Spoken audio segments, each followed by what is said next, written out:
omo to a good year no small scale miners no say the city ase omo se be boa Ghana MYA die ne wo mu the fight against galamsey there be omo ka say ye momo no ye involve omo timi aboa ban no na illegal for galamsey for ne to mase na omo mu tumi krata no omo etimi aye ne ye nti ehon community rabene ma kwaba official paso I think come between Mr. Chief nyina me just say ohun yen so Mr. Kewudi asema ka na onwe under pressure Raskimuno nyum or say under pressure everywhere under pressure titru mema pressure die so no super papa enye easy enti ye de bi be sere na ya hwe se ne ye bebo ya nkasa ho ban obi eche mema nyina nya mo high life account na emwa ora bibi dan kwa na kai o say unya high life account also the blow time the biara me my accountant was Godwin see ehwu enche bia yenyia yeyerem de omekwa akohwe yema na aka mema no nkwa ofie wa hwe kura aduane kura onya bi ne wedi enti esi echiye omebe bia so si ba no ware na onya ware pa bia ma ne to akotra ne ba nche se me he me ba wa o no eja o be ma na si o wa ye mobo na oti o wo anya high life account bia no that time no so the ball ho ban ya se stress be ku rabani mo akwa ba bio yo me jos le so ho ye pa aban asesa amasese ye hwese de adwuma no ebesi akro yete say minister cancel be for revocation of licenses be so far enkuta wodi be na akoso e wo small scale miners mo na minister antem for adwuma no ene de odi atodwai ho yo that say mechi small scale miners nyina Ghana especially Ashanti chapter and I say Ashanti district menuanu momo Jacobu omomo amanse bayaju michiawa no pay omo mo bodwumeden ema association wo ho na say question no beside ehwemu small scale mining nsem no edoso pa because nipa bebre enhyedenti adwuma na say ena omo hu bibia ekoso a enya especially all mining adudo na say illegal small scale mining na they enti amana very difficult beduma no be nso a eso onya tumi krata o de be ni na ye won hihye a wo ho a obekọ through the minerals commission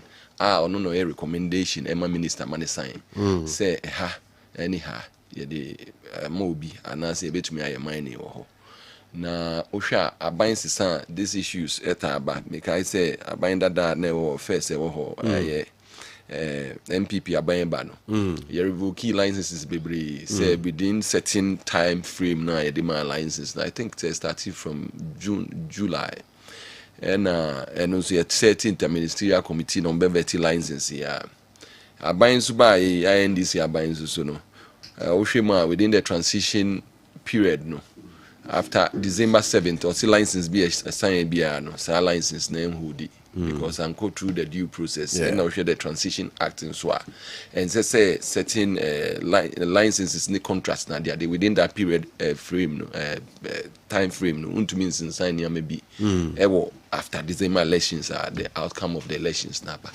and based on that no ye share no ye ni share no church ni nsem say any licenses ni na no accounts but within that period no and so yeah review of those licenses and we not a committee to review the licenses that have been issued and sana so no be to also assign the license our sign it is our committee no so small scale miners association omutun sa friends maintenance because in the industry and president Philip Kufu the Ghana National Associations of Small Scale President Philip Kufu Netiso RCC no omatenance be twice and then the sector minister the deputy also na eda sa committee na no a omubo adwumaden entini abeka chair miners ni there say minister legusu ye committee negusu yes adwuma and the small scale miners are represented it is so because you cancel licenses is neither here or there secondly so gold board ma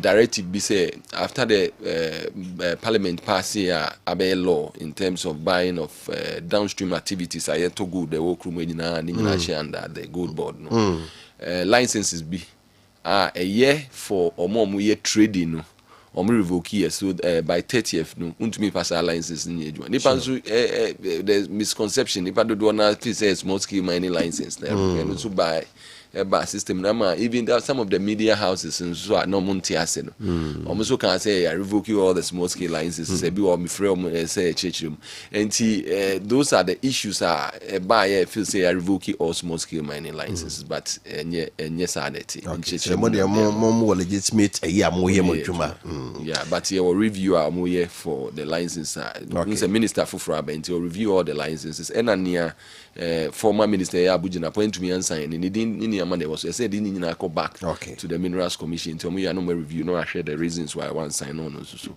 that is how the whole thing is right yeah gold board mrano ya team nsem bebre say na gold board say no city ase yo uhwema gold board share no any abinder that jume bi o start here a friend the good for forex good for reserve and good for oil. That's G4L. There's a short abbreviation. Good for oil. Now, no, and almost to talk. Buying started to good. Now good are not buying it no. But I will miss obenya forex. Now we send be the reserve. I think says the Bank of Ghana reserve for the past 3 years. So we're lifting it from 6 to about 32 tons of gold are buying to. And in ya dia boa. Ama yesika sem so ebetumi akwanim. But send your nan share it no. Obi to be. And Osha 22nd April or so. I buying the 22nd April. That was 2022 thereabout. I buying under Abuja as a minister, Honorable Abuja. Or the letter be by out say, gold be as small scale be a mining no. Say no. Beko through only aggregators be a select. Amunomani are buying a bay juma. Near to be on no. Sa phone in no good no PMMC and a bay export. And to more no more export license buying an export license thing in Casa for no it was 5 companies now it became a challenge and Mamunina complaining say you juma directive nearby there's no consultation and all that but buying code edit to talk good nini amade for forex na dia and MEF I mineral income investment fund for so started normal so to good under that same program and there was no proper law and we watch here the exchange rate so became a challenge because market was using the your friends say black market exchange rate because we share any interbank menya na masisa black market no menya ska kosro and my gold price nso kosro pa and once the ye of friend the black market nso try via affect the city nso so na ho den and bind by no see there be say yenyina yetena say not the people within the supply chain kwan be na e befa so ni ya enti omo for me what we call the technical committee technical committee nso no free small scale miners, Ghana National Association of Small Scale Miners, and for me and I represent you at the technical level. You identify your know-how, your technical know-how, and best support. Now, at the year by no, or more players, so will be part of it, so that you be only the decision I take as the good board builder na year draft. And see, I say, more can be the Bullion Exporters Association, or represent or good. As exported by then. Here were the Minerals Commission, so better also with their lawyers. And in there were Chamber of Mines, large scale companies, and so Ministry of Lands and Natural Resources, and other seasoned experts or munim the trading any bank for especially Bank of Ghana and Penny for even now the governor of the bank was also part of the committee. Naturally say obi any abrese ebe yeni ayeni enti nyina ekabom ne form of that committee. And she share by and say go trade ni say ni aye na say to me regulate ni na omo enya akwenya during the good for oil, good for we know other the previous government, there were complaints and so many na yehwe kwampa de ombede ebe kan no modwuma omo ye no ya formalize no if so be a top prices be our market e bi so to a onim ba bi a good ni kra e fa eko na wo hwe PMMC na me hwe publication any we compare India and all that. The trade losses are na wo mu no ewanim kakra. Bi wo ha if I could remember omunya the export they made in Ghana here, it was around 800 million USD.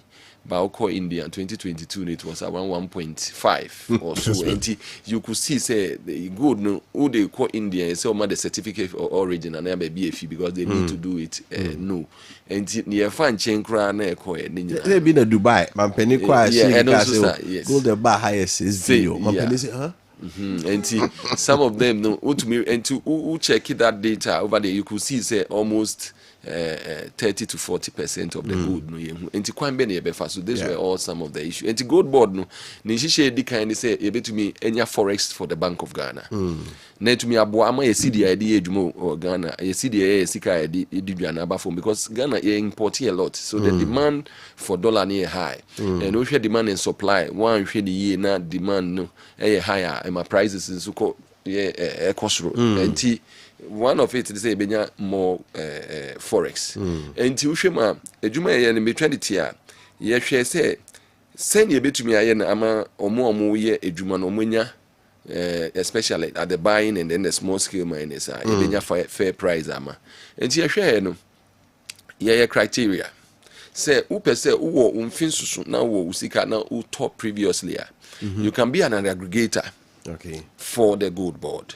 Aggregator no the first you say or no the abansika na ema no abansika ema we say onya insurance on the money send ya hwa me for ton ya me exchange rates na they ade ombebo ka bebrebe ye mpese bc because you learn from the past now the I president na mana yi na future no so some mistakes no sense enti those learning and I said the panel so onya nkrofo ehye na say auto good no omunyina nso should be licensed by the gold board and the aggregators from criteria tier 1 tier 2 up to dealer no to turn kakra ono so kono ono so wo ni role or play the supply chain into be a licensing according to ejuma woye and as ye to gold no so as say aka no percentage ya hwe say buy there near 2% discount on the price na 1% no nti ye beka on nyina be 3% discount na omo ye ejuma na aggregator any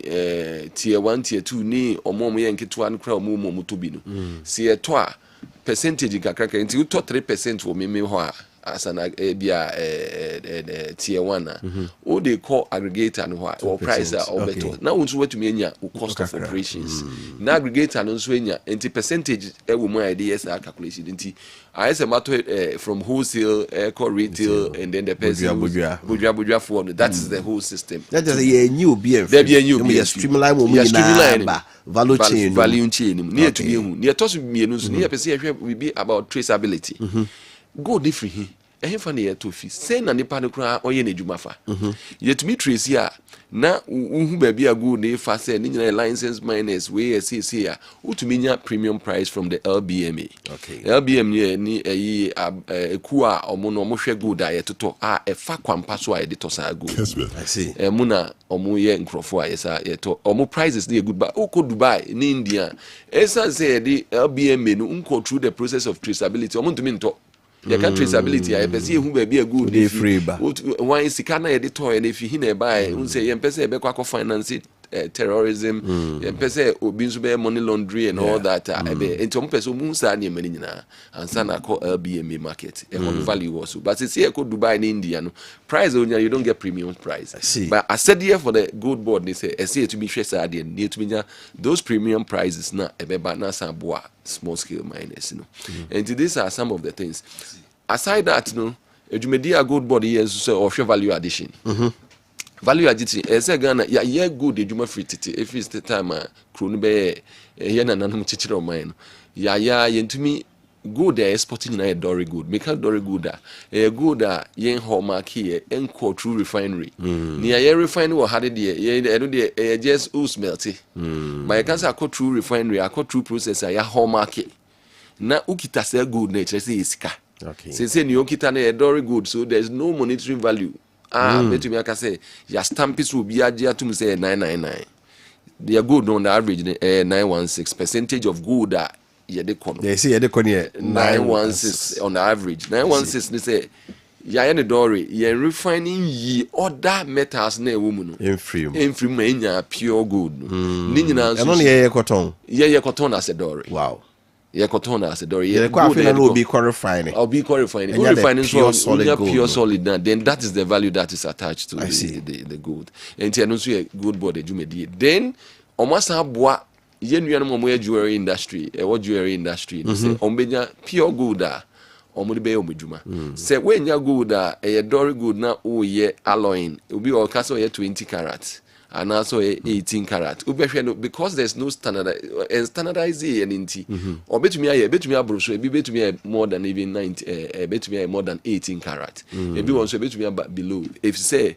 gold now the adwuma no enya de akọ refine into your ratio to do your alloy na amana anya sa karat na ohwehwe na eto de bia ho betuma akodi enti ye the issue of certification for enuanom na ade enti adwuma dia gold board be di ne de bebrebe and a small scale for so no ye ne oye adwuma no ye be boa efidie say plant pool na efidie de be adwuma especially ebi excavator bi uhia na de ade ne nyina nso ye de manwa I say gold board is sponsor o percentage in terms of discounts no ebe lesser than ebe higher than obi a or turn the gold that one could through the sponsorship and ye adwuma ye hwe ne nyina se me ye adwuma se na obi boka no obo mu nsuo nye bibia ye obi a friend sponsors price and he say gold board nso be provided that service na so sponsored price no so benya but it will be fair ye nyina betena se ye machine de ama ofu adudu a ye na de ade nyina no but no enye compulsory but those who need it no enti na enye se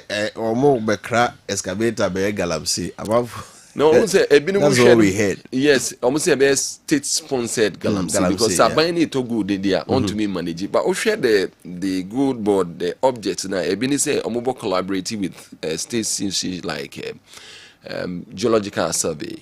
Geological survey authority ni omobe say gold board in first wo nyane ye ni small scale for nyina kan bom say sika bi be into exploration. No ma ahwehwe baby a gold no. Galamsey issue no enye ade a ne kun ye instantaneous. It's a process. And a process a udi to ye ni nyina no so to be evaluated process no. Enti omo hwe the area of exploration na enye to say what we call try and error. Kwa unim ne ye wo ho ye twa kwa am. Ukọ hwehwe na wa yiransa na wako. Si enya all those places near boa. Ubetumi akọ straight to where the gold is.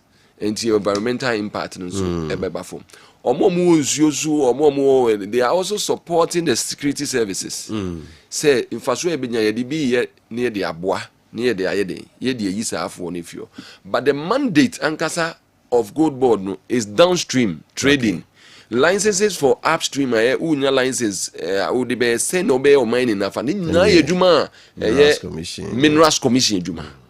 Minerals commission EPA won adwuma oye but gold board na ehwe enti ono mfa so oye no de bibua obeto bibi te say drilling machines uko Ethiopia uko bibi te say Tanzania areas e mining no awmo no omo drilling mom te say bia ye wo Kumasi aye wo Jakobu area no there's a whole drill rig guide drilling exploration mom enti unim ba bia wo kwa wi a na aban na to gold no eno market no wo ye ya auto na aban atene the tax woman na there is such a system very beautiful ade ba kwa ye tie ne say so gold will be what them cry a chewa asemo aba bia there say a gold board for what is that about? No, there's a misconception about that.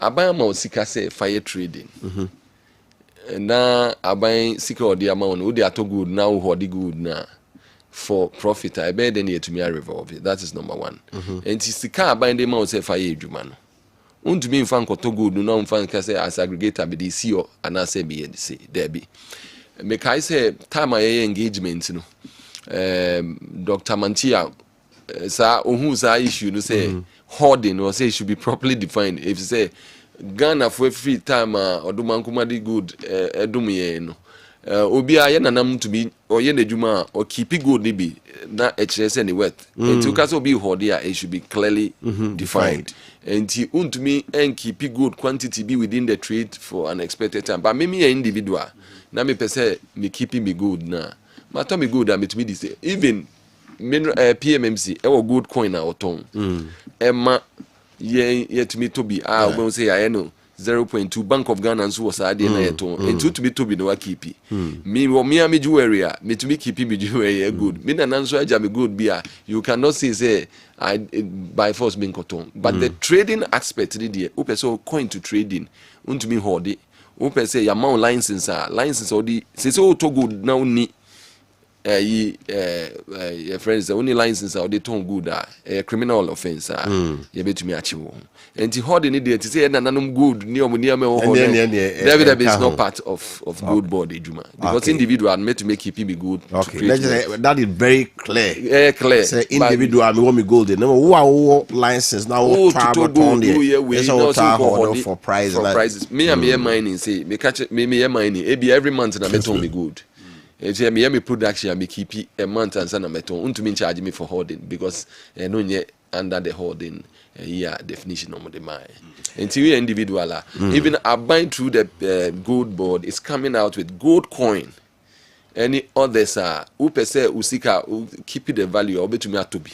Bank of Ghana ye debia. Ye taught who the 2 one ebia ebidi afe na ekoenim. When you keep good value no ekosro more obi was me nyesika me kotoka me the way obi betu to go there to obi say good price and all because there are so many safe haven for investments and to be sika crave people obi eko enterprise ko dum pempenso obi enti bebre me kai say me catch your minus they say ooh ye good ejuma ye jewelry who the share be ma ho ayefe nanso esan investment that bia uyi baako a we jewelry and ye ti won obi nso aye jewelry am ye de dodo na e wo ho time o ye no e bi 7,000 and ne 270 30,000 40,000 within a piece of just one year. Wow. Investment be no way to me and gold as investment is very same so acheche mu yi acheche nsem do bia na because that was the problem say you cannot keep your own gold as a store of wealth or value there. You can keep it as a store of wealth. After you the fight against galamsey e ade hamopa you say kutre kudin mekwa na poncheni eti ho fifiri mo ya mama tumi krata mo ya de no legitimately even no so ye no kwam bone omuni tumi krata ba ye kamu nyina from for so omunyai small scale for nyina omo yebi. What do you have to say? I think say clearly na say define it say small scale illegal mining share some of the communities we don't have even one small scale mining licenses for by illegal mining some of them are licenses that have been picked as prospecting. Small scale near Ghana near more than 18 years. Why dream with that whole? To me apply for a license. License no see will be a friend block out area for small scale miners. And I saying block out area. Ya can say obetumi small scale mining and to cut krata ye mining ni mu a okọ bibia a friend cadastre ni mu a eno no ya shade ho green say green areas then na block out area for small scale miners and ho na ya shade and those are the block out obeko okọ ba bia ohu yellow and a pink ne eso kakra eno no for pink ne prospecting brown ne recognizance a last scale a person share adwuma say me ko hwe say menye bi wo ho ne prospecting and so na onya pink na mining lease now all these ones do we say baby wo cry pink and yellow and brown na manfo ye adwuma wo last scale I didn't think you say illegal last scale mining. But I can say illegal small scale mining. So illegality is an illegality. We can say small scale. And at the same way I can say small scale for you and the same according to the laws. So schedules are the amount with the EPA. And to nipa ni nisu no license they are punitive measures. Obi on the license crowd and the ancestors. And the man license won't you. In Sierra Leone, you have license room. Number 2, you have license closer to the river. You have what we call the buffer zone. So you now so be illegal miners. Then economic issue. A big crowd the champion is air pollute. I'm insuring I say. Now who tailings. One of the challenges in the tailings management. Who tailings no so unto me deciding good and to who no waste never bano. It will be a friend recycling ponsa obey. No what trappy all the attention at the adeninan ewum. Now what pump it to another receptacle. Evaporation may take place na the adene aye. No what sound they are your friend decommissioning, no they are come backfilling. And see, mining is not for say ubia to me sorry keke wa for excavator one no what you 10 days now so we a miner. A process, a proper engineering and civil work I obey. Now our license no way to me. Now fight no on say oh share say the price of gold. Ama areas be na first no say may I technical ebi as a grade now would be no say no to be nyamfa so ebi 0.1 and the price of gold more than 3,200 ounces 3,000 per ounce no e ho abe place a utu a eyi enti ba bia ya mine anka ya nya mine no obia de ne akuwa ama ya sesa mfidie nyina akuwa ba bi wo kra wa reclaim omo ye remix. And to show alluvia operations quite different. Last night, Binimu about alluvia.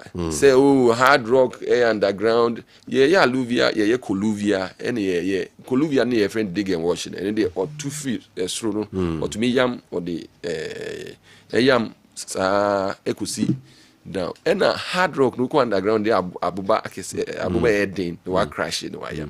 These are the processes are small scale for baby no to say so alluvia na says you we and I'm saying no it's the processor ode if says me ko yi abuba no cry free underground na be the bar processor me yam tailings ni me store ne say in so me dey yes I adwuma me ye connect me dey to him if na me discharge you ne pay EP no eno na ye follow enti whether alluvia colluvia or hard rock no you need to do it properly.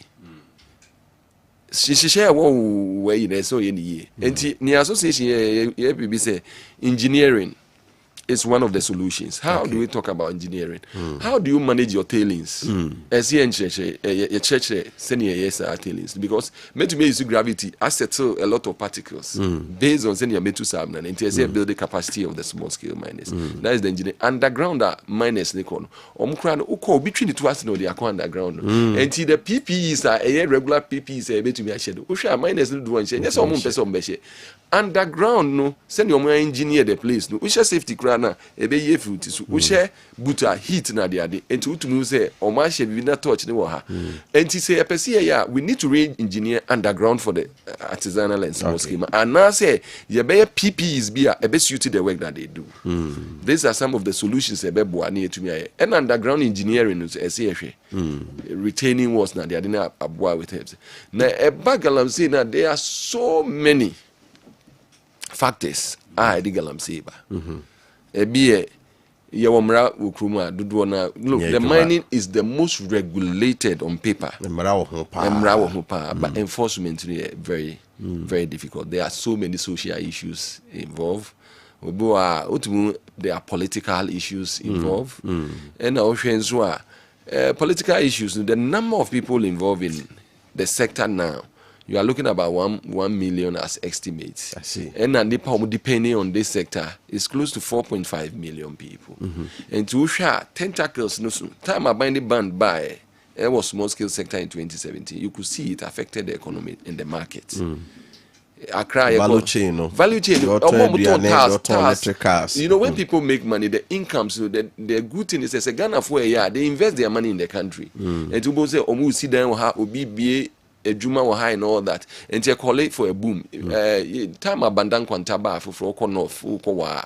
Now where just very activities of mining start here. No crane illegal. The place started developing. Gidi. Among we see there until the demand for tile, cement, artisan. Amazing for you know, Costro, but and also say mining in so mining in Kwanso we call something special planning. Assassin now we are mining no. Assassin so bet to be there before. You bet to be there adore fool. You bet to be assassin so see there, you bet to be there other recreation. And impact in terms of in real yeah, Bibia for home, yeah, the back. Yeah, very sustain may share architecture, madam for be architect. And I'm saying, some of this most skillful so etu asase no na be amu ye adwuma no ye kosi dan no ye clear ho a near the dan isi wa say lose and also environment no, but near dan here basic the value no is needed for now. It will solve a lot of problems. Sure.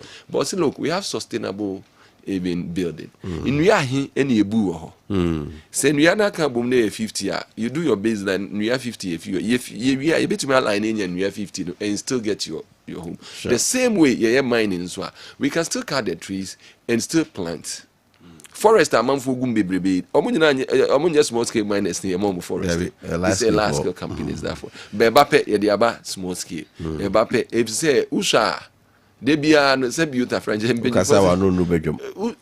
Just be the best show. You give the dog a bad name, nowhere to be hanging. It is who say, Quabe first. Why are you fast on the day? And then America say, we need to work together. We need a political will. And aside the political will, the system in place in terms of enforcement, you more police for the do assembly we can say a task force here, and the chink for the encore, and we have the video evidence and all that. The funny thing I they call court, how can and Crawford in a fisherman? You understand? And we have to go to the state prosecutor. I'm saying for and don't say which ones were as when a video of them. Boots no so untumi chine no address onam he no tiny kochina o de ko kota mrebe dudu na ntumi you can so your video yes e fisherman ni aye eno kra no we fish or yes so you kita chamfan or the fish e won su asim enti wo share with charge a police for ko bo no prosecute omode court no enti say wenya the system, political will know, but we need the enforcement agencies also to work together. And then one matter as well. Who can say political will now? Yes, government can say but process is court na economy so ultimately one for proper prosecution a year and what the court will stand on there aye no so here there the state attorney ho and the videos then you mention na akwakyere no e mo no ahwe no ka say they should go back and the charges, they should relook at it. And you need to see through. We need to work together. Ejumano, say a person political will no ni other state agencies, ni institutions, no so about coming up na buana ama. Okay. It will become a challenge. Then a national problem, but the solution is at the local level. Who are the people at the local level? What's the presence of the states at the local level? It's through the MMDCs. The Ashanti regional. The head here is the Ashanti regional minister, but all these MMDCs are under him. And at the level of the region, or to me taxi all these people that they are all under the local government.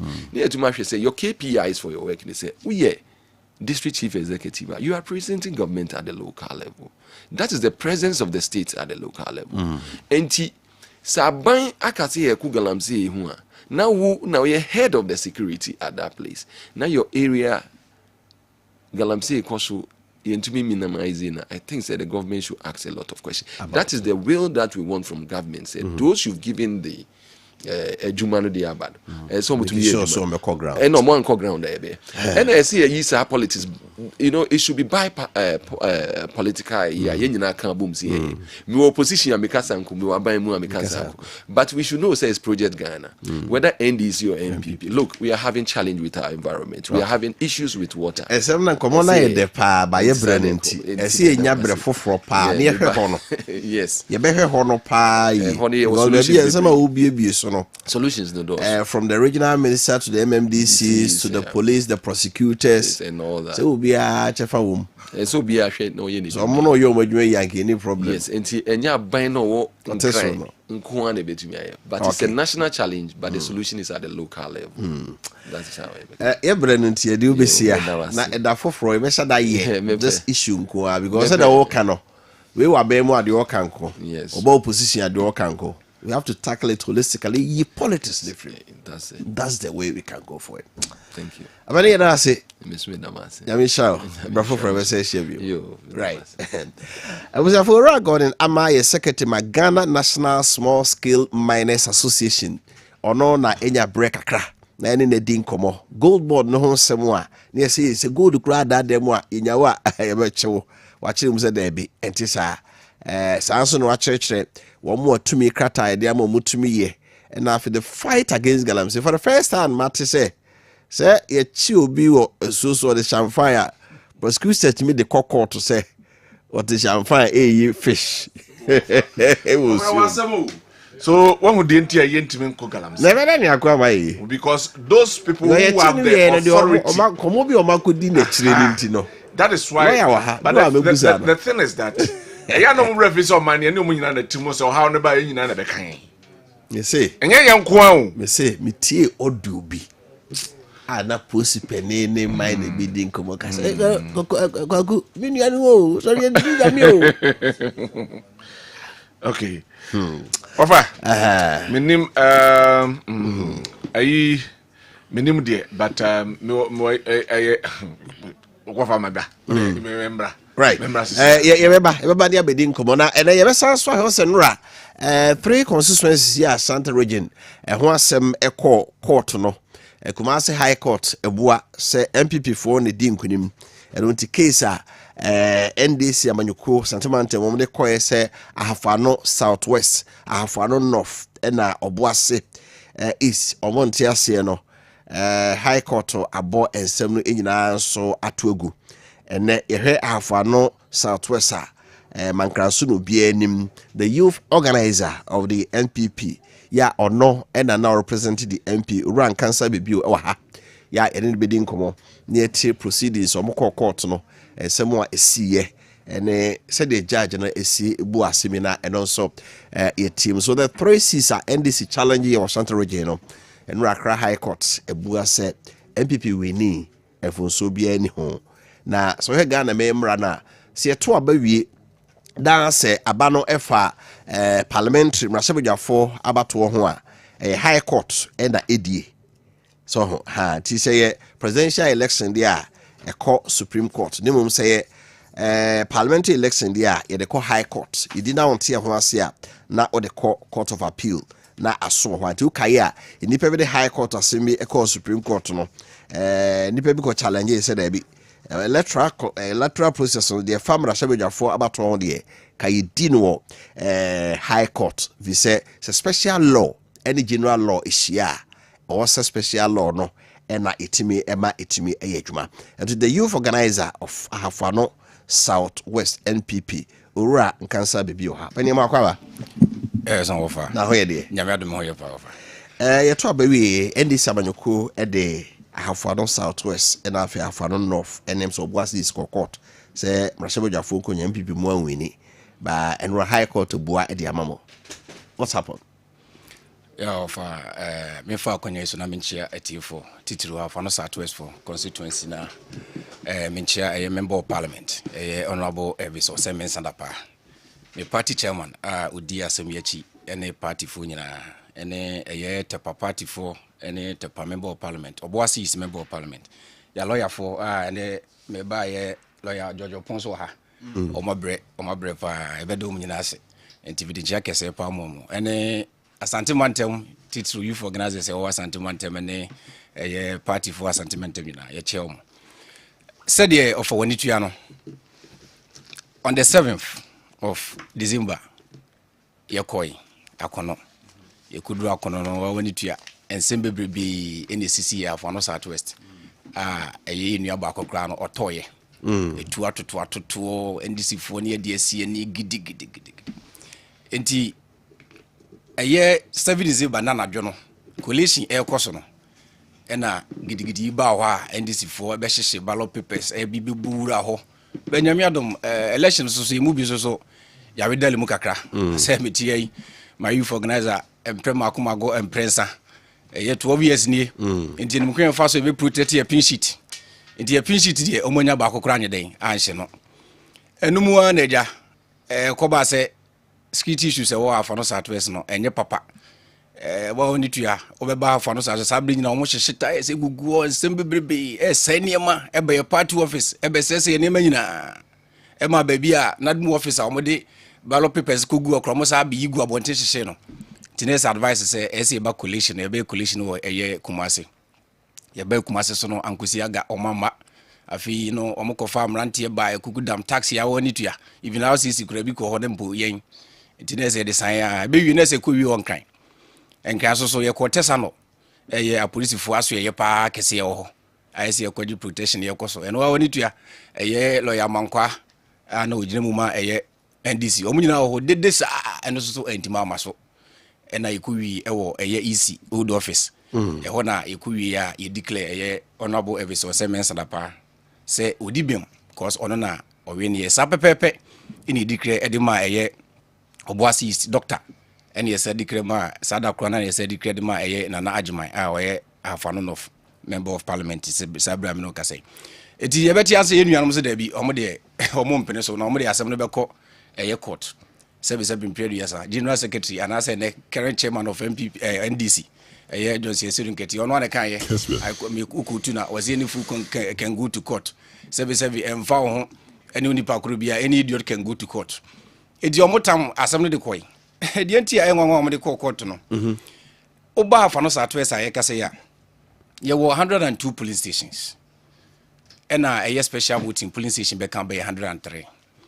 But baby anywhere obi betime gina so aka say ya nto ba end declare baby anywhere pink sheet na say dane figures ewo mo yeso ye de we de nyina okay yisi so woni de nyina but ena no want to be produce omo de omo mampo omo so omo mampo omo de case ko mama meka before court no okay ema we yisi ho asem no ka fe na meba court de no so okay omo mampo nti yisi bai yeso ye de bai ye twen prepare ma na kra minimi say eja NDC fo be ba ma ye ni isi ye ahwe ne ye sie ni ahwe se omudi bi mo ene declare ba ma no motama asemi di court enti oni tua court no mu no ye hwe asenka asem no be koso ye hwe mu no na wa woni tua eye 2012 ekwan a ye fa so a eye tepa eye petitioner ba ko eye honorable Edusai former MP asemi mu waka ho a ono so ye petitioner ba ko wum sa technicalities bia eno ode bo eye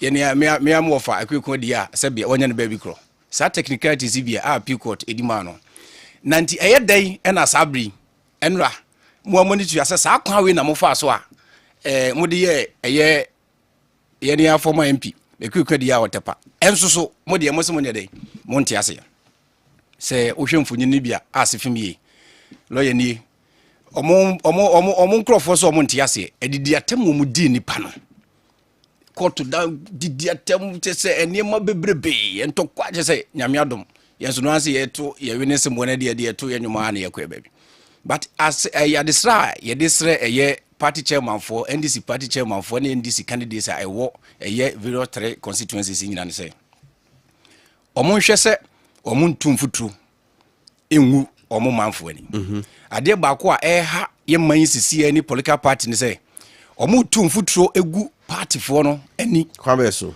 ekwan fa so mo tumfutro say ye ne yetwe ye lawyers echire mu ase no ba bi a yeko de enti ya me hunu say omo nkrofo ne tumfutro gu omo ne sabi omo ni buo ede mu omo sabi omo nim say sabi ebi omo nim de ekran enko nkan ti no eno an say asem no enko ye enso sena omo se be ko ye de esa na adidi atem entokwa tisi ye ne so ya nkasa ankire ye nkrofo a nese ediabufu eba ofa yenye hunfo bebre e wa asante mantem ha se bi fu ma shaha sebe da se do nya ne ba bi ko eye mampo hene wo kana no odi jayen asema o kachi ya ne se bi yensu yetimi wo so ye ho edi yenso bebre but bible se ba bi o japade ho no no akoma ye den e ho ye japade ho ha ye busuafo ha ya akoma so ye den e ho ha ti sa ehunuhuna e na abane ye declare no ye mama nkra so abane declare mama mama ho ye mama oboase eno mama bako eno ayi dik court bo wie no so mama ho so mama panyi obetima wo me mi twam odi matem sa ofane no amanya me time da wi no matwi so ya hwe no ne time da so godua mo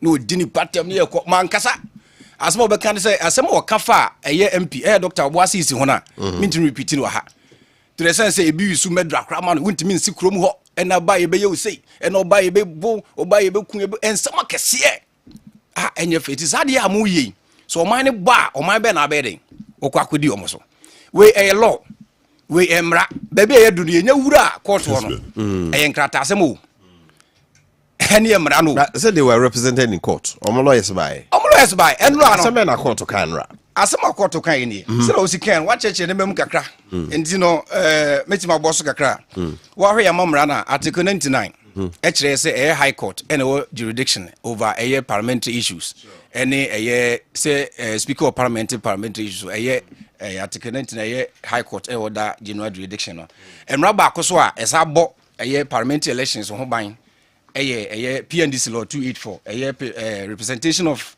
the people's law and also so a boy home buying was adding me when the say in cases some moko elections mu moko election say be true misconduct illegalities be corruption be and may be cause so na say nya influence e wa aba no so dia na say yebeka ba a friend say emran yebeka say there's prima facie wait be dey e wo ma ese hwe yetimi say e be declare election no void and national na say e ba sa so a wo high court na say bibi ntino high court ebuya na say nkoyi mawa what be called appeal court about parliamentary elections are in fanko supreme court be udru appeal court what we sa pepe your cases examples be why lawyers SIT my hu ye e be say in ye Valency coincidence elections Zakaria versus ni makamu case na e bi ho sa pepe ohun etino ye mpanifo ekotu bebrebe e kire say emra omugina so no high court any to me say that 21 days na as of file petition no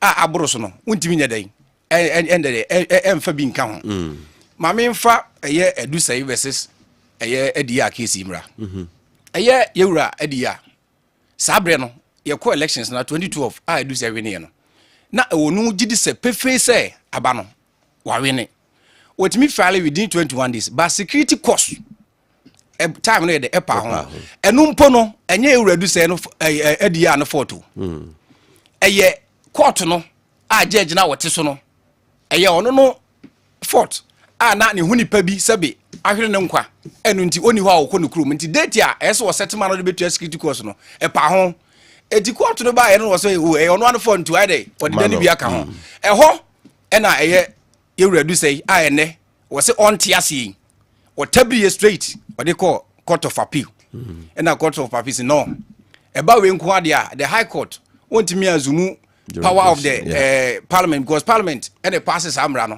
also no am government o de enko it won't me extend it a normal rules of court be na wo bia mu they are fine but we there emra and ho what they say because eba parliamentary and election petitioner and she be that one said that entwem kwa chire bebrebe it won say we on niam yi it is sad we bi and the pa ho a enu nti no your friend say case your mabo atwagui ebio se ye kase 21 days ni so a ye can't free a gazette and I say publication day of publication a gazette ye no gazette no ni na se be ya eno no e betima gina so ankasa afedi edimu enti na se Kessben ye to aba mo si provisional resource because enya mo mutumi ena mo de den be declare ebia sisi bebrebe o hwe case bia e sisala constituency sisala east the same thing obi de court sa pepepe or the court you narrowed down to Nurano. So what was the final decision? To the final decision case of file you know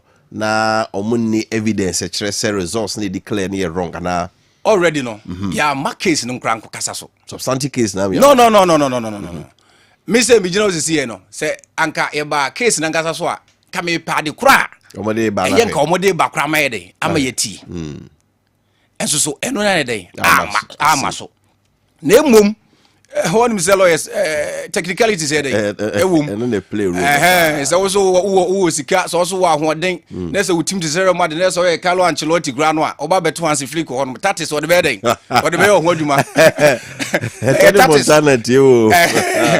that is what the be ho aduma it is that here it general ye bo mo that is nyina ne say wa wani tua eye lawyer mankwa wo gidi say ade yi emre yawo enti no akwa no yare ba for so ama yeah lawyers so why what lawyers be enkono and to lawyers say money abre na mkofa lawyers enkono ade da bia media group ye ni abre lawyers to o ma prepare say no eti ya case kwa no wabo ato ogu enti case no aye ya mo apa ho because date to file a petition I call 22 days and a security course no so call 24 days and whether you like it or not say where they are 21 days apa the we did say we win legitimately say na mo figure say we win house for no southwest offer honorable Eviso Semen Sadapa e win Abubakar Sadiq 686 almost almost we say Oma for mo dia ma almost from this year no come there sir yes between offer me organizer offer secretary offer assistant secretary offer chairman obia wo polling station ya be bia ni wa e blank okay ye pinches na hey ukobom paso a ye enipa bebre to nwuram ye bo mo enso so ye pinches de obia de bi da bi o de ye pinches de ba kokra ni wa e ho kan enu mu ne aye adwuma no de abedu sabri enti court de e ba sa de a entokwa de oboko obe de beduru ha ontimi nye bibia anya de emfa ho ti asema ye ka kire na ka kire onkrofo edi asema me ka kire eye NDC for wo 3 district 3 constituencies nyina ne se omonhwe no mumfa buo ene ani die pa emo mo members because emfutu na omo tugu omkofo ni no emfa asomdwie emma saa constituencies ya yeken ye to aba na me no ka se nipa bebra hwero mo nkon ba ye musa se omo ankasa so busuani bia hwero mo nkon ana yen so edi akire no ye na eguso ehwere nkwada bia da bia court aka asem na mu dini patem edi anu ase ye nkra no omo ye omadwe se omo so credibility no ye din kunum nya afi na ye koye bibia amana hadwen ke credibility omo ko ye dede wo sisi a bia nkene nka mo report fofo na ede eba they were ready omo ka che say hey mo pa credibility ye ba no ye nkwa na ye ba yo ba omo kwa de sprinter ahodo omo film ma oboase for sprinters be 2 eye tepafo eye afano sa to sprinters 2 ansa no omo ka ho public cars ni panyina de egum omo ba ho se abrem no ka say okotepa menim se lawyer ka say bi obechim say ye twa 300 million tetisika ye Abubakar Sadiq anase NDC ebetu ya de ama onabo ebi so se mensa dapa atin se tepa de 10,000 or so na ye oboas east so betu almost 30,000 ti se sika wi obaje so say bazamu ye kwakoje ya lawyer for bre ombetofu ye nka se mi so mebre man he kram so magibi si Abraham no ka se wa obeye dede se bi omutu futuro gu wani no sankrofo omoska o chairman ene mo parliamentary am beye dede amakwa aba matempente kwa nkwaje mu de na omutu asasika na ma ye di ni free okay sa pepepe enti ye ka kire mo we ne ye ka kire asante mantem nyina se sebe MPP ye nyehufo abade yakọ ye lusu 88 na parliament say amene wo ka say but ye nkai say DH men sometime no mo ye 61 enso ehu ni nyina achi na omre to yesu nyina ba power we are coming back stronger obi antimi huru no obi okurum a ye de ne den ene nkurumde ne ahoden ene ye ka bo ma ye de asan ba power next 4 years eti ehu bia na achiri eti ona bo office so semester pa mo na mo yam hihim sa asam na court na MP yesenja no kure no enu akra committee meeting human right what wo onu kwa o ma court order sabri eye nana agiman eye doctor oboa seat omo ena eye EC court so asade atum se omo no ye member of parliament obia maniyam hihye no na me no ga se seat ye lusu nyina so no e wa afa no sa e wo Ashanti region he nyina so ye be sade ade e hu nyina okay right that's it. Oran kansa baby o youth organizer a new patriotic party wa Hafano Southwest ho ka mankran so ana ka obi ehu no omo case court no na Hafano North ka ho oboase East ka ho nra court abodi nyina togu se NDC asem by date na apa ho lawyer for betro se ade bia no date da so na me cheche mu ha se obi do ka na mafiensi atwamu a sika no ahye so ka so obi aka se tia 2 years pa ho a ahye o asase na uzo bi teso na twe na motreta so aye do pefie du mienu twam a wuntimi nkọ se wo akwadwo asase bio we mu nyina nti a case bi a wo file no date da so ya say wantimi anye no within the time a etwam a abane da se say so bye that's a powerful right and on come and audience kodi yen ko dwasomra na abija fomra me yan share with Kessben Travel and Tour sure and they say obetu kwan na wiem na be fa nko ade a na bebi a odi woni kira e beboa ma watimi etu kwan ye Kessben Travel and Tour ho enwa kontu ho enhyehyeye eho afutu eho akwankire ni nyina no bedan wa e beboa ma watimi akọ say reservation apeso ye akwantu no kura say direct flight na apeso wo pe anase flight be na apeso de ko ni nyina e be pe ho ensem na ye de aboa hotel reservation apeso ye anase ticket ho nsem na apese busabusa ho nsem na akiro mu ya na do nsem abedan Kessben Travel and Tour na de wo mu no say why on hyehyeye nyina wie na wo kono akaska de betwa ticket ahwa ye dene brane metena se wate na ye no yen hyehyeye na yen twa ticket ne mawo na hye ndi super pepepepepe na onu so ba wonya bi na ode akọ obehu yen ewo Aseda House ye wo eye Edum Kumase first floor Aseda House na behu yen na friend 0209 434999 0209 na yenjo so ma yanko MTN for asoye MTN for go sorry ka say omo the new package biaba ye fe no MTN yellow base nyina kire say ne internet ene de bibia na it is good for smarter business solutions. This all-in-one package consists of 4 gig router plus 10 gig of free data. So, koto router na 4 gig, 4G router. Yeah, no, yamao 10 gigabyte free data go so. Yeah, it's a starter pack no. And ya grow cry.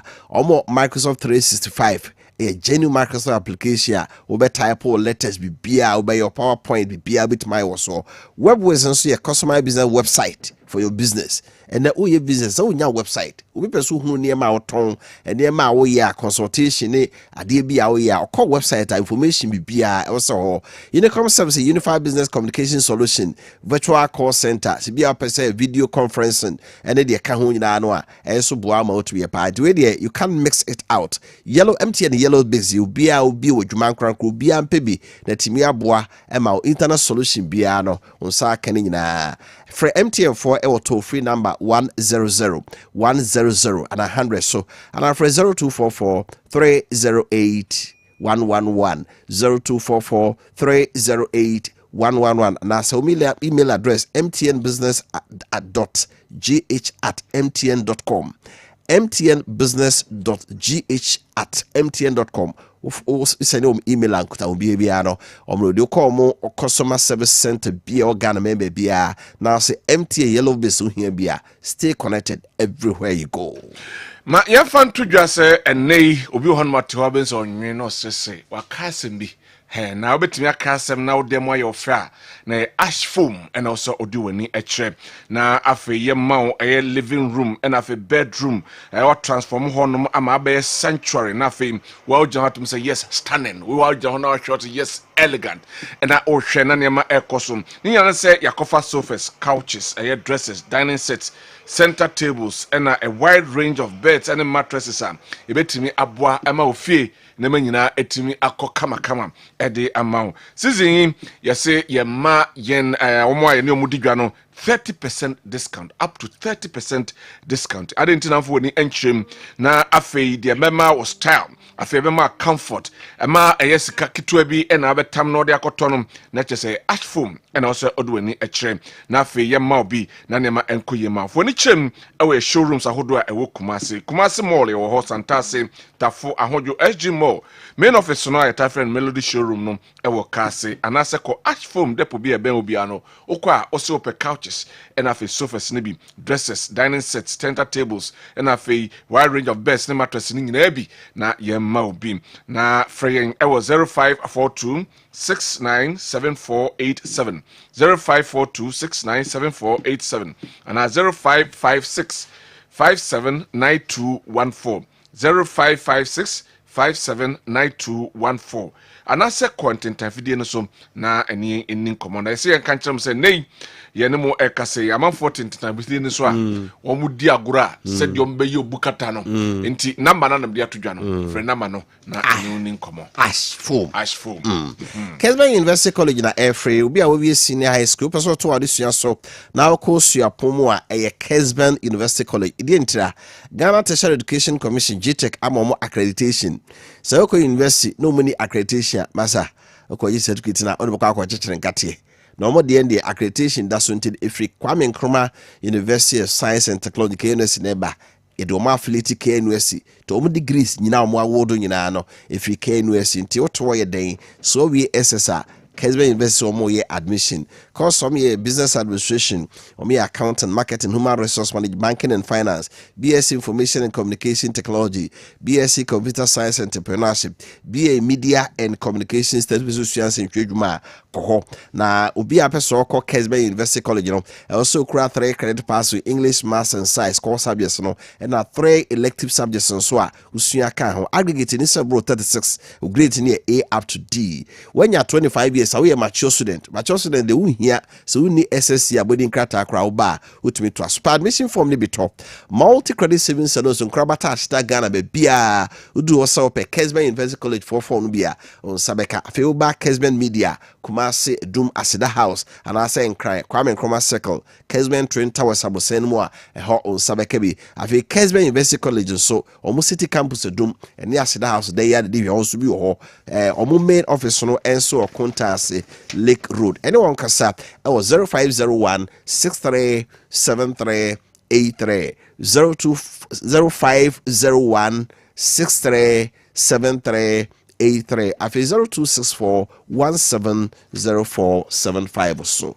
Ene se wiase dan no anu adan no ho bi ni nyina ne se ene wiase ye call bibi a friend say eco friendly chese niam ense environment nti MTN for say ene or say also call seamless na seamless na chese ene MTN the eSIM e dia ba na nya fi na o chip wa share wo kwa akotwa chip na afi wo chip be ye nan na o sesa na o change eno kra se phone no tinei om the eSIM aba eno eboa ama niam convenient e the amount number hodo bi apese unya ewo phone so no more than one betimi enya ewo honom na afi wetimi enya experience a ene niam ekoso ni nyina ne se obe dial eye *#06# no wa hweso phone no e qualify pepepe na chese wa download my MTN app no pepepe na afi wakọ akọje seamless no MTN eSIM ni bi na ne woso wetimi akọ seamless na wonpe we na apede so ope emu nchemu dodo na 300 anase ko omo digital channels ni nyina so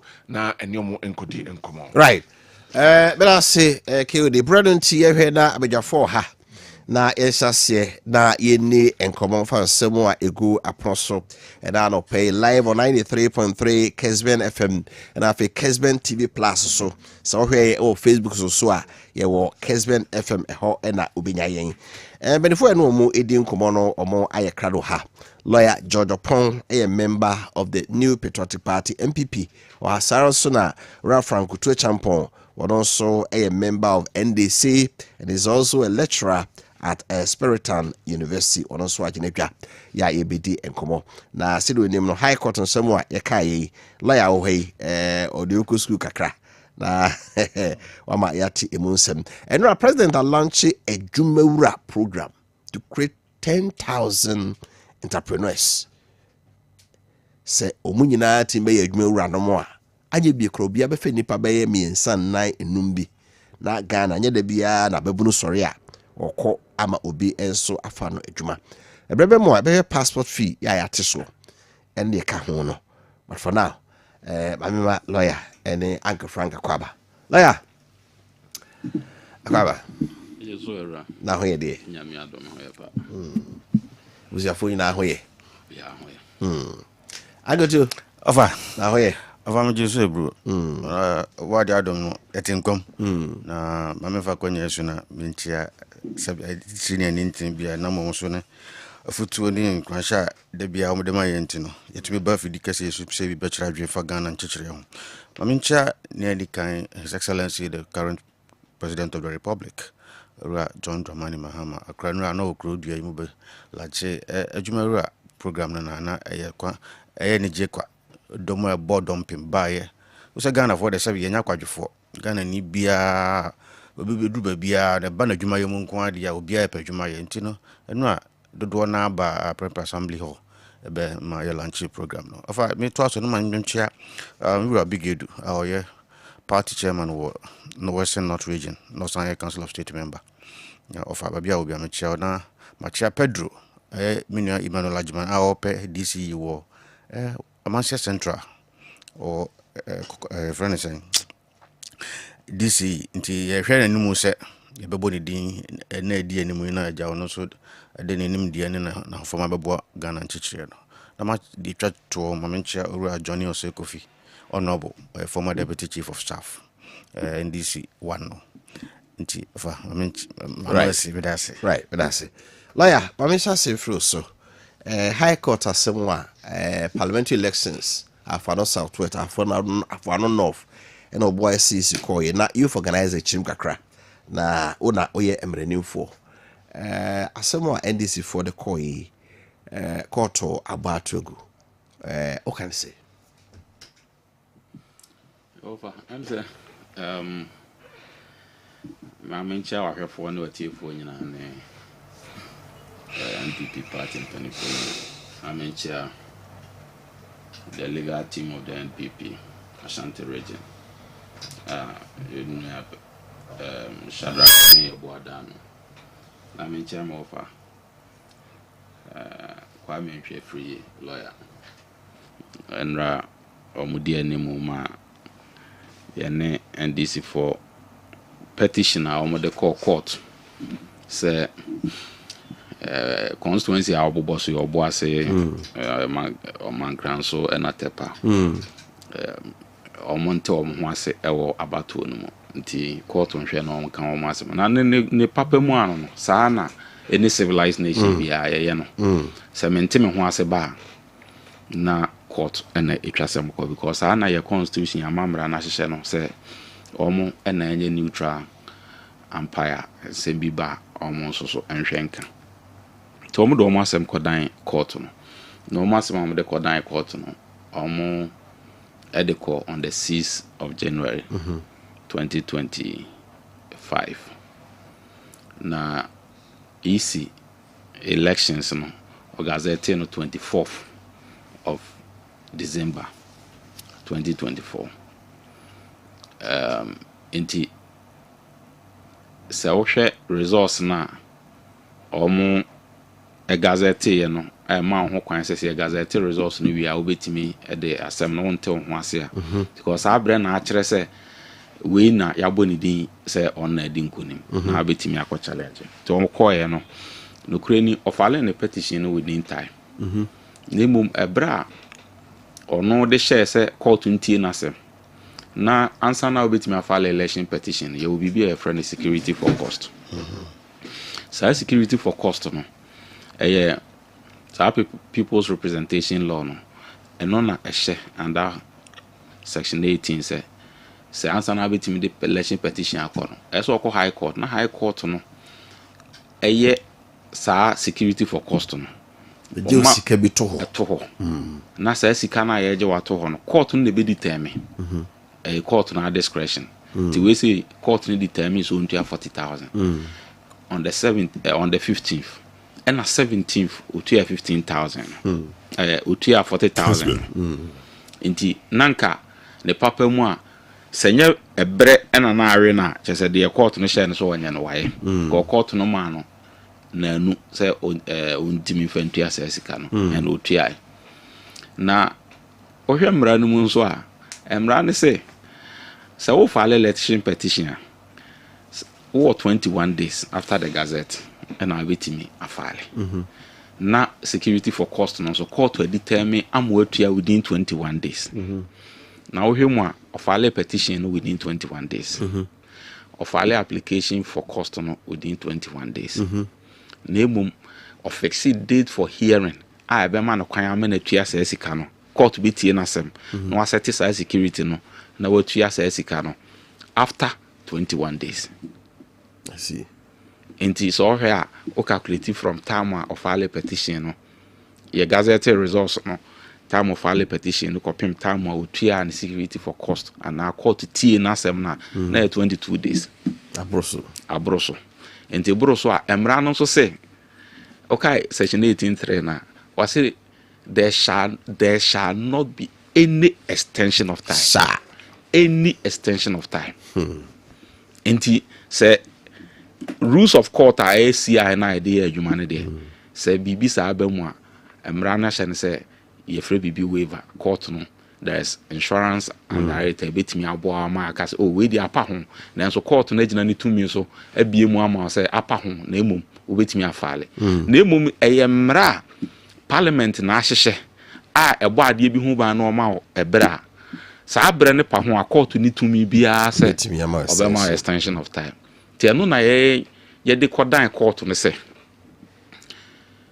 ɛnhyehyɛ a ɛda election petition ho no ɛno nie na court no papa no aba ma watie n'asɛm no na wonim pefee sɛ brɛ na pa ho na nso so otwa enwura gu so ɛde kata court no ni ma court no tie n'asɛm ma wokotua security for cost no ɛwɔ abra no onim sɛ brɛ na pa ho enti court no nhwɛ sɛ oni tumi sɛ na ɔma ne kwan abra na brɛ na pa ho ɛma no kotua security for cost no na afei ɔma ne kwan so sɛ ne petition no yɛnkɔ so na yɛnka ho asɛm enti court no etumi a wɔde maa no kotua no court no nza nyina ɔno a ne tumi so na ɔmfa anye sɛ tumi no emfiri hɔ enka sɛ ɔmfa keti lawyer for vacate vacate your own orders na ɔnyi tumi ne mfiri ɔmo nsɛm na wɔde tumi ne wie nso so a esan sɛ emra ne sɛ so file election petition na say won't security for course within 21 days ya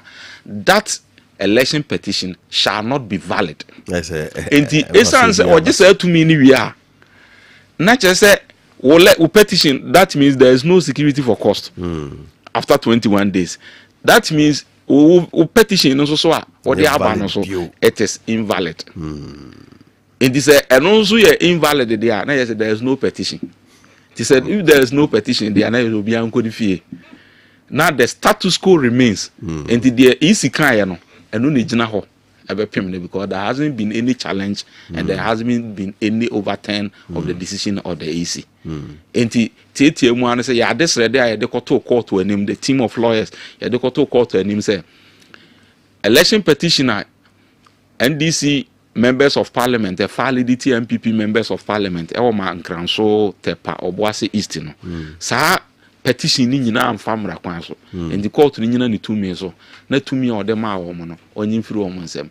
Na fe onsa anka se sa omo election petition nso enye valid enimu. Na no so na court no ne ye adwen. Ewo ensem a esi atwam firi tete abakosem ewo election petition hu nyina no ye recount ni nyina kire court no say we say na buy say na see we be na buy say na see bronika the president no ye kire na fe so embre da election petition no no so ye draw court na attention to it na ni nyina mu no court no ene ye ya adwen say ah de mo kan de ne kwan so ano no enti to me amede ma mo say mo nkotu security for cost no I've vacated my orders ma just say to me no na am just say to me ni wi atimi say a security for cost no muntua ti se muntua so am election petition no so anya valid ni senti ne say e bra say odi kotua ene bra say medite o asem no sa bra na atwam enti you are out of time enti no so o hwe judgment na even his lordship are not chijima he awarded cost against even the lawyer not the client who say lawyer no na woni say so we na wan to no fuye so you were indolent and the law only aids the vigilant and not the indolent anti ebetimi aba say senka yemfa no say assuming without admitting senka NPP parliamentary candidate ni luzu na EC etwa ne hye no wa mano say wona wen ya esan say wan to ne mba bi yi ama petition yentimi anhwe asem no mu anka asem nti no enka wa ma wo client na ye den aboka kana ho akere no enti eno na waka say no say de enhyehyɛ ne tie no o wa ma wani ana wo ntu na futupa enti no me mabɔ wo wa woka enye sanka yedi asem wi a yɛbɔ ka yɛ de wɔde asem no ba yɛ no ene yɛbɔ no ka enti so hwɛ mankranso ene tepade na court na award cost of 30,000 each against the parties enti no de enye lawyer no na judge no ede saa so bo no enti enra dwumadi a ekoso ni nyina na eno no na nokure ne se yenu anu mandisi for omo anhwe yi a ebeduru mrebi no their supporters will not take them serious because sa areshemu bi a omo de mo false hopes a omo de ma omo a omo bedru court enra na ya asefem say ya wie case na the staircase we use up and down NDC tax akoje was one mo bi insifem taking everybody hostage. False imprisonment. So I told my colleagues that let's use the other side. Now, sign the other side and got down. It drew us here where say unnecessary provocation, insult, and all that. Meanwhile, na seminal. Na we na me penny bako a friend or more a man or moody attempt ye did no friend. No, said mammy, or Nijananche. I said, the air course on what I say. I said, no. Say it. What you movie? Mamma say, Nasanity. Say, Sanity, dear. I feel I just say, Nanny bread with your 3 years so at the court baby for. Say, one and Crawford wasn't this? I won't tell you now, would the attempt now walk away, you know. The old Kenyan, I was a one tell him, Nassy. Court in your bonibia, was I'm not the buyer, and she says, who this one, Sana, court in your to me. Etinyasha wasemnum aka ma and she say no mo ani so enti court no to me be na court no fam tena so eni wasem.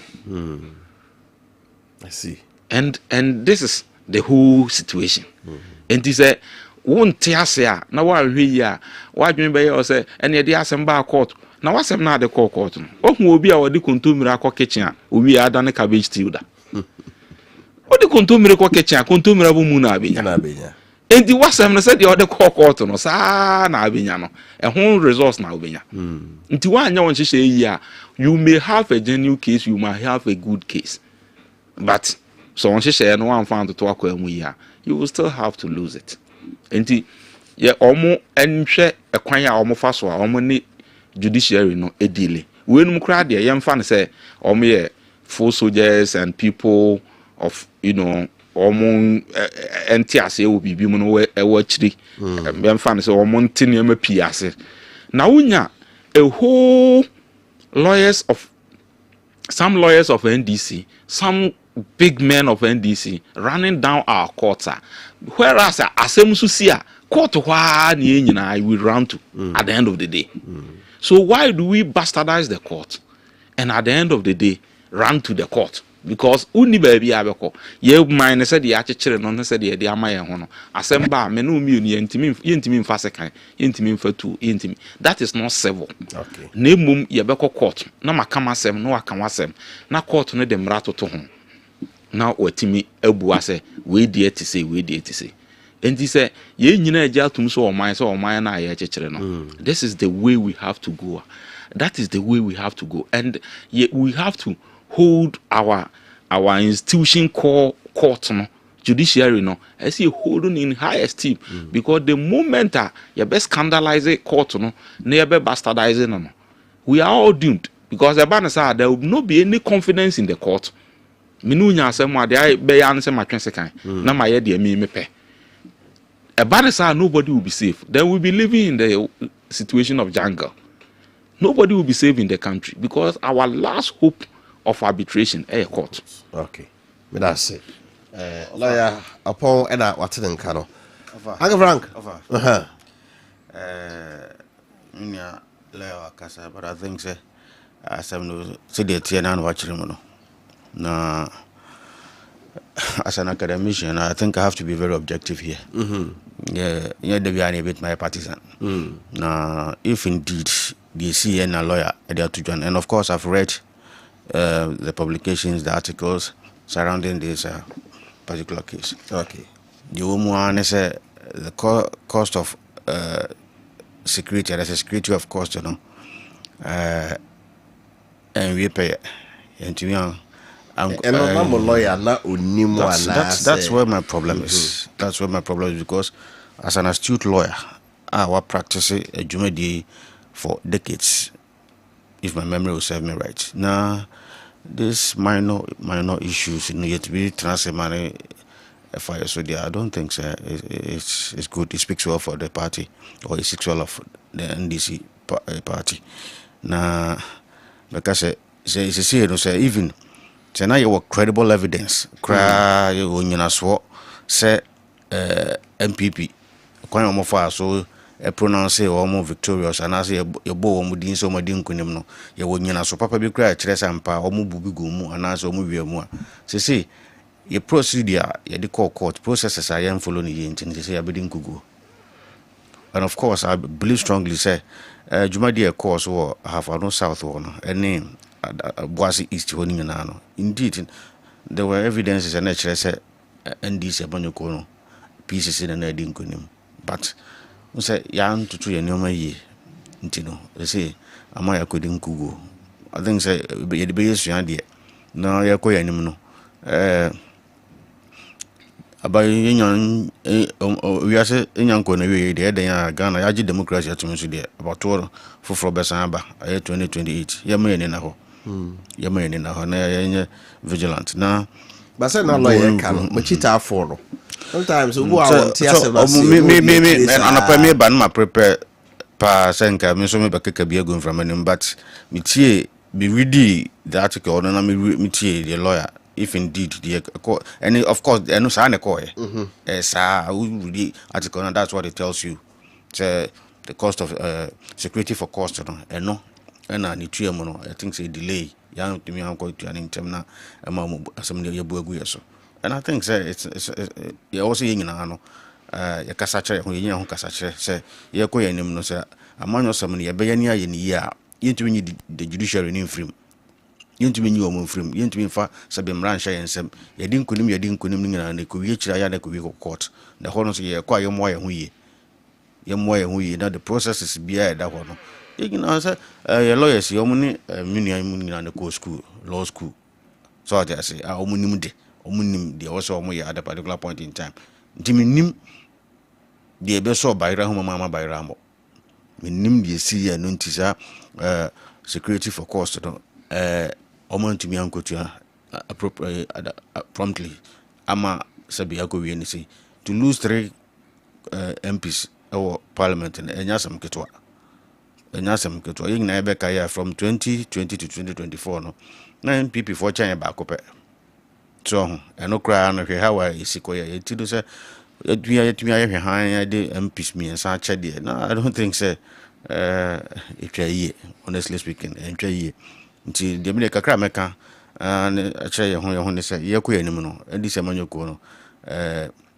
ye ko ye Fred say bibi ti say bu a ya ahusisi ni enye ni wiepeye because yan hwe tem bia ye be ma ye ni MPP fo hia omo de ye pieto betwe anwea say de ya omo ye no we say upia bonte na ko say e de da ho platform so de da ho no mo kan bigum to dia say ba sa na sabe na say na lawyer king say no ba say nya branch che chitafo I think say and so be ya block say mo bi ansi until you organize so kromo ya say ma munsi ho because no de echi no wonim say party lawyer na bi kura wo ye mfo so ma ye lose here I think so we should condemn this bia ye buntanchia we should condemn this violence emwa or that emwa 2 wrongs do not make a right and of course we cry no say from so in free baby I free ya sabi omom di enim di ko asem di bia say enko kan asem no na sabi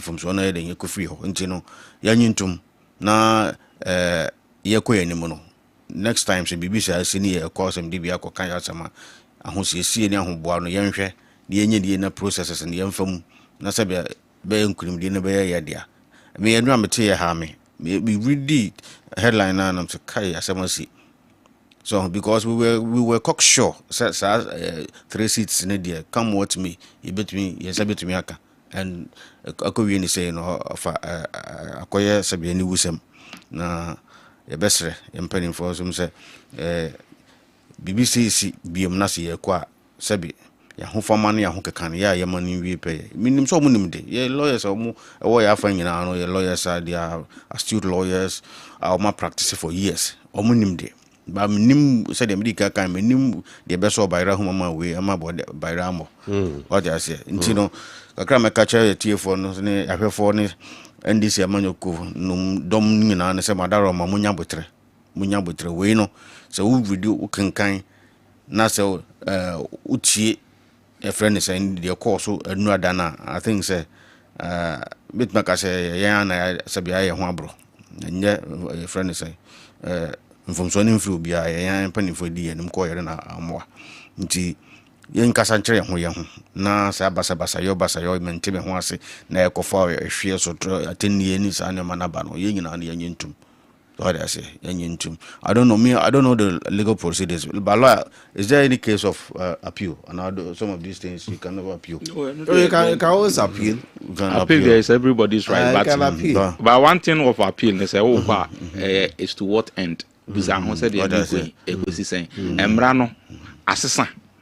And I said, when we are going on appeal on facts, if you are assembly anyway, court 19 no one evaluate evidence way, then you have a 50-50 chance of going to appeal. But when it's on point of law, you did not pay the security for cost on time. Yes. And the court has no jurisdiction to extend your time. And if you don't have the security for cost, a petition is invalid. These are the three components. And this you are saying also the cost of because as a meeting here from the day I gazette a friend results, it be time I will file the 21 days in Sabrokra. And the amro, but the date I demand is on good security for cost. I saw court now called to Tiwa Roma could security cost for cost. That should fall within 21 days. And a and the days are not getting back. And I send out 21 days in a brochure and no, but they are assembly. Any could you believe, say, Assam Korea, Assam I see 2012. The same thing. Adia versus Adia versus the same constituency. The same lawyer. Ivan Samankwa. Wow. On this Amra we MPP for 2012. Adia and the judge no phone. The same court. Court says wow. The same court.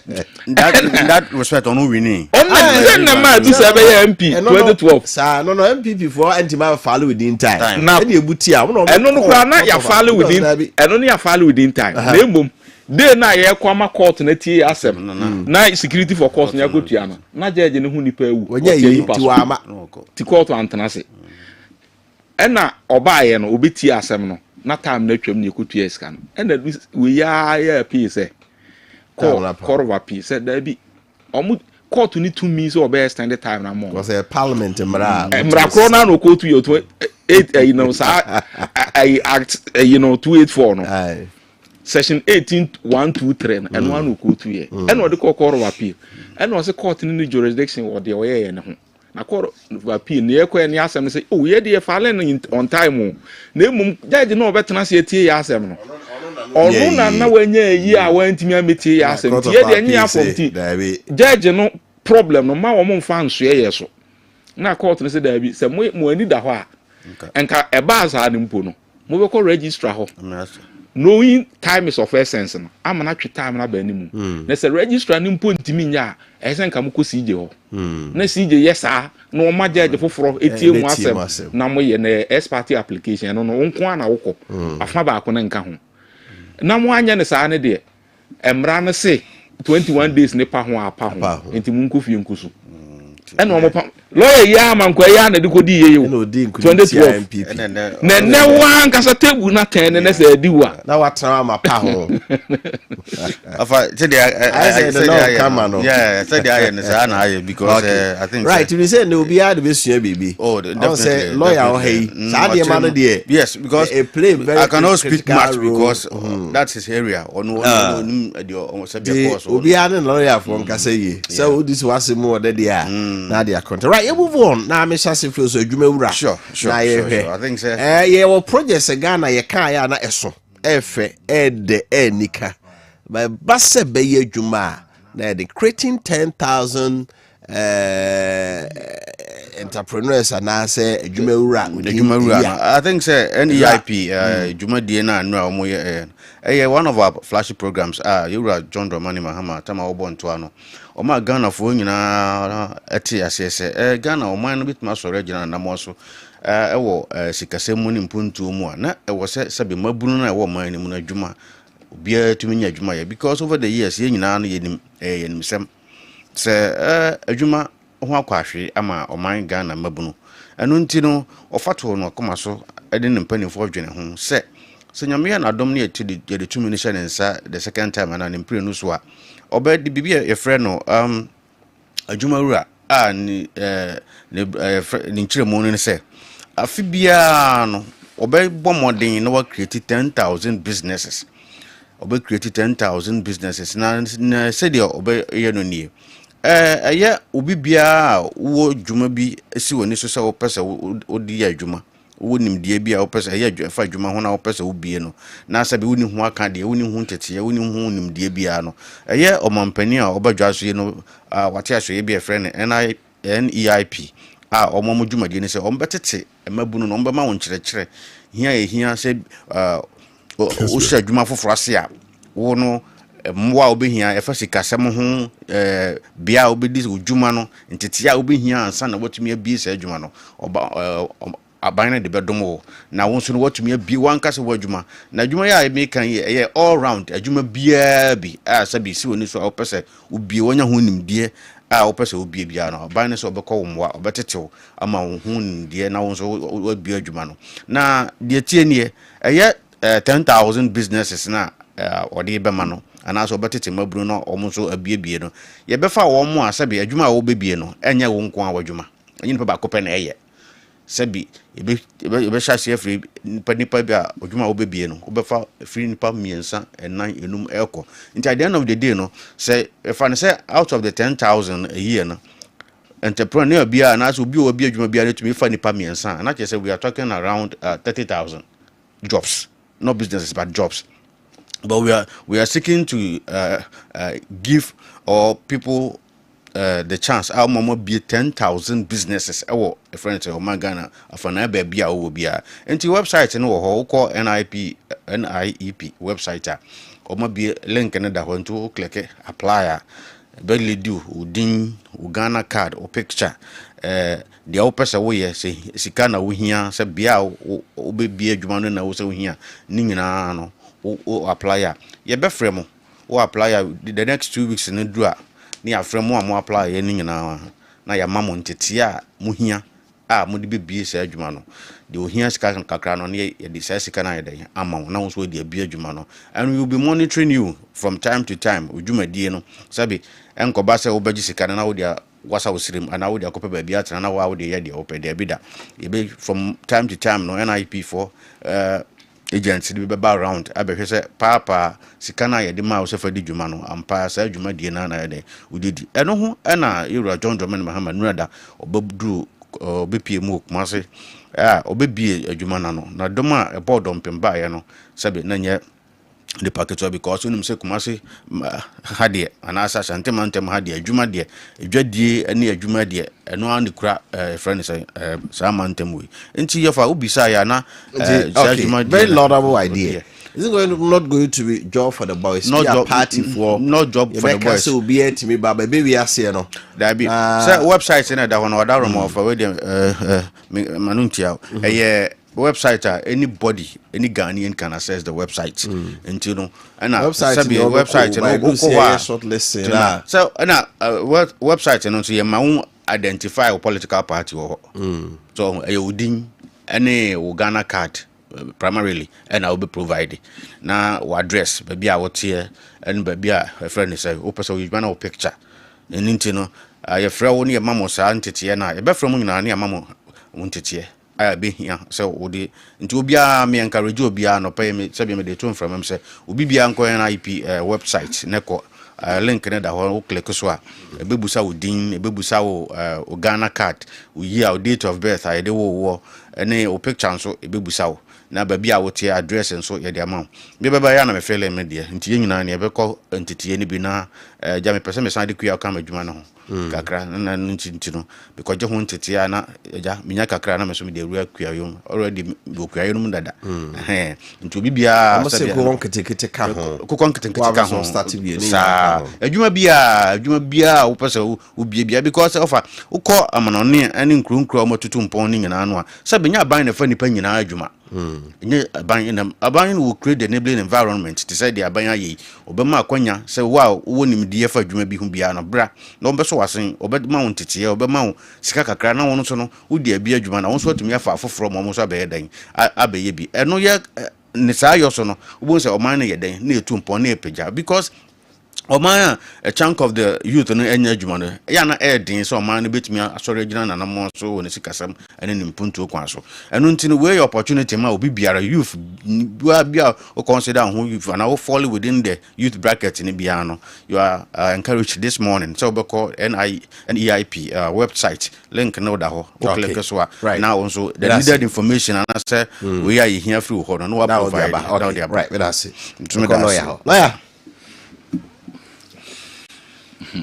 Winning. Don't learn if you can say the first, or kind of Miss Macanin. You see, on principle, I buy beer or bear a quilmuse or person more mabunu and our team for. In principle, that's a fantastic idea.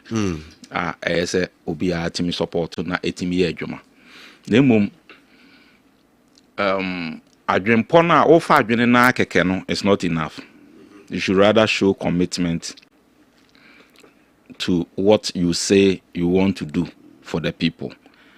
Say, Obe created 10,000 jobs, 10,000 businesses. And I said they are that businesses, 10,000 businesses for the 10,000 you for 10,000 people. This created 10,000 businesses. It can be a consortium of people or more, not a single person or all that.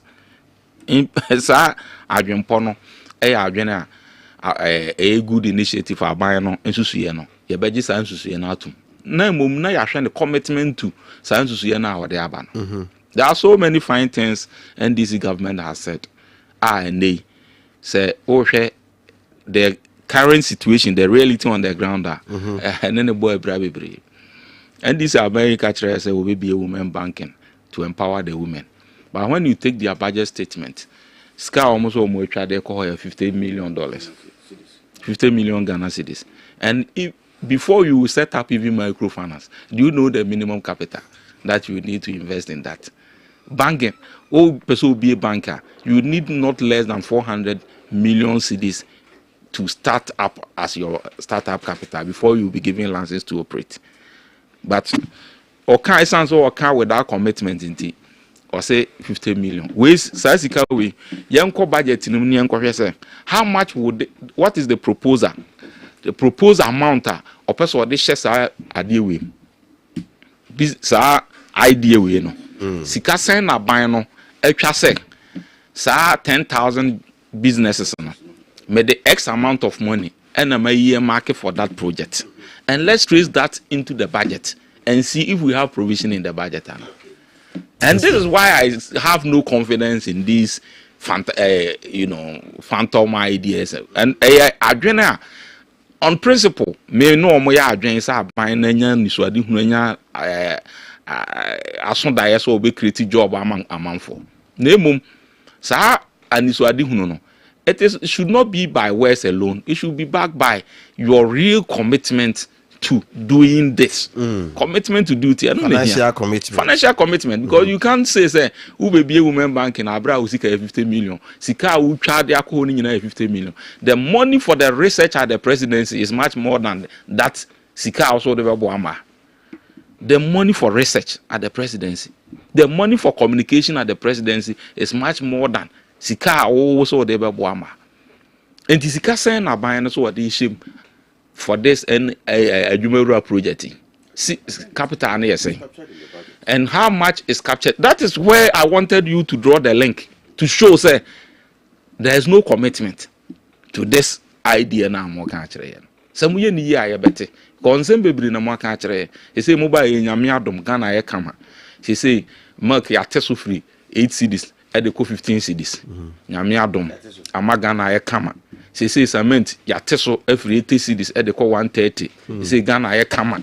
He say nyame adom. Lawyer is being sarcastic. Enema bebre ni hatete so amaze kure una mu aye de say obia ginani na u fa ba bia he say kan ye udrufia fon ne adum no na nkura na tem eyesu na we actually light no call for nkura e we gas o ma reze e call for no ma tem eyesu na bi aje so eza he say Ghana ye de kan ya wo be ko na adum you say mark and no call shopper a 15 cedis ya teso na anu ya na 8 cedis you say some is a go 50 ya eco 15 ya teso ameze say obi e no mark no pay you say obi a de bi kokokura I was amanfo de mark gum cause abafo you say some so then see an esi say from 80 to 130 ya teso say who and he said there mo tete ne maso maga na e de no ye nyina ye wa ye hwe bi na monkai say abaya de botechi no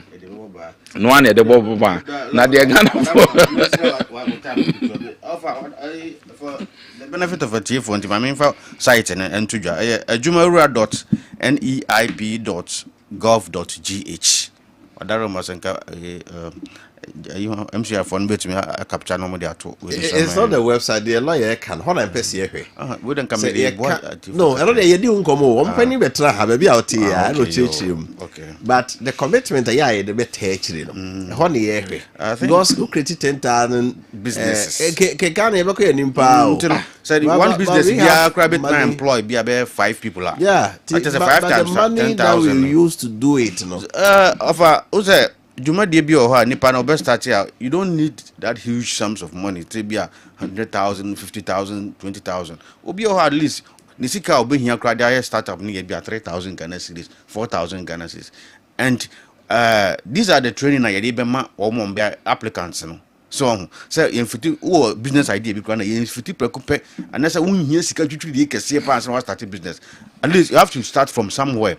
Now a progress and I say air nanim no who the challenges na what say okay. And no senti ho tete na dey ba ma futu papa bia ni ho e kire e change sika ko e sika dey ba wo mu bi enya futu na tete ya ba ese wo tie wo ye farmer kakra se ho wonim se dey wusi bia board dey wo bank ni ade aka ye capital dey be wura mu ama adwuma na at least you need training eno ne ye kan huanim dey eno ne ye kan enkura ya wo mu magazine enya mo mbe ye beje won sef ohia de fameko sa emaye go training ade ene akura bi wo TikTok 3 years e kan ya wo fa so bo training no of beje won ohia startup kakra e bia 5,000 eye fameko na sam ne ye kan ku fameko so ne ye kom budget yi mu a ye nhunu wo e wo ho budget so a say you ntimi nku na wo na no eti ne ye ka tell me say de mo nhye na amo ye no ye ne mo ya at least mu dey be mo dey friend is na for lawyer you are no ye ne mo ya adwene e won hyehye ne ho ye nyina so bompa ye sen kan hyehye no be koyi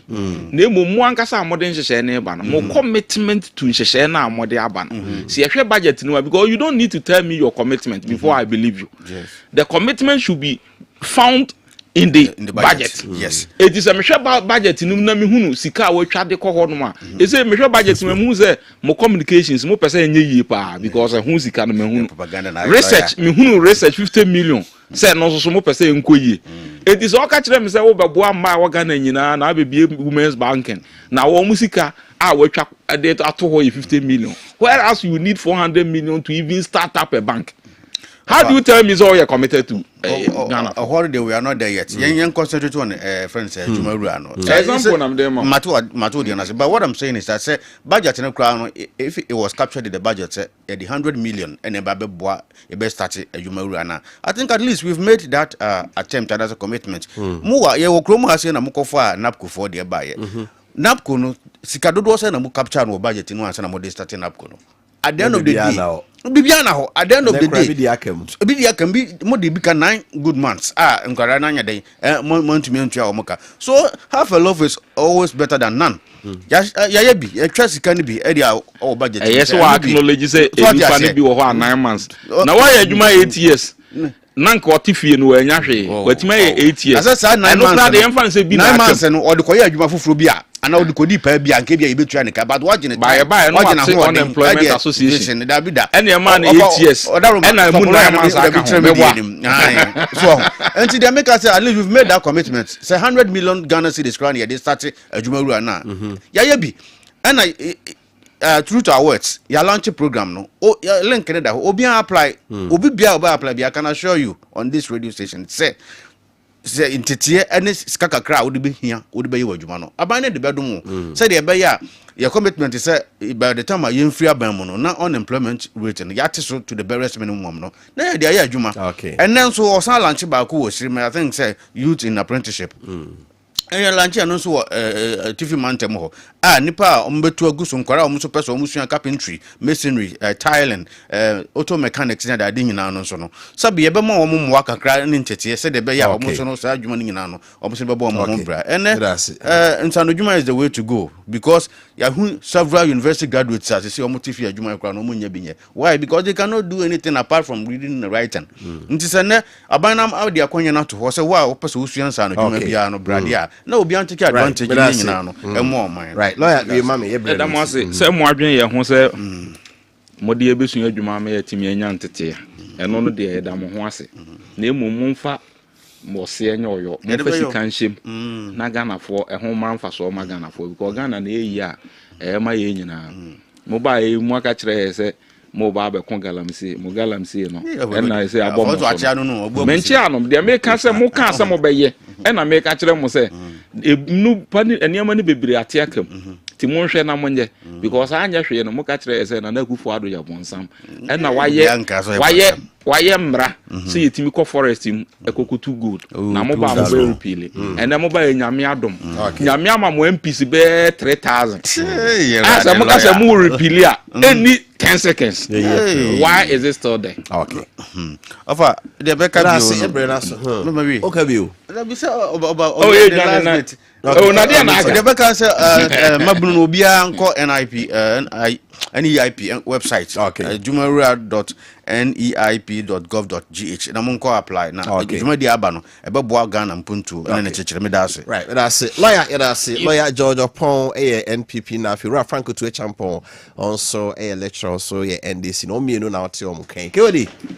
Yes, sorry. Time birthday bi wa ha na bi. Okay.